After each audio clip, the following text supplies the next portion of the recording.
Following months of investigations, U.S. investigators have concluded no wrongdoing on their part during an August raid on a rural village outside Mogadishu that killed 10 Somali civilians. Instead, the brief statement by the U.S. Africa Command referred to the victims as enemy combatants. Mogadishu is yet to offer any public statement despite promising a public investigation. Experts say the latest U.S. denial will likely to hamper the ongoing fight against terrorist groups. It will derail the trust that the people have, the Americans and other allies with the Somali government, because the government stands in the feet of the Somali support.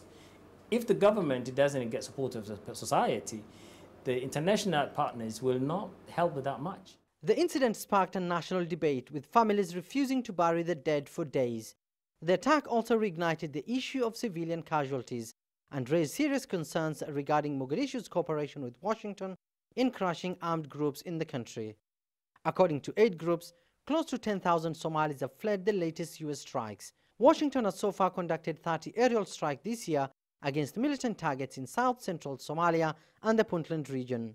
It will have impact of Al-Shabaab's recruitment method. It could be the recruitment method, where they found that this is very easy to recruit people, saying, hang on, if you were not listening to us before, now you should listen to us, because Americans will kill you, Somali government will kill you, and they will say we killed Al-Shabaab. So why don't you listen to us? Now people will have a soft ears for Al-Shabaab, saying, you were right, you were very right.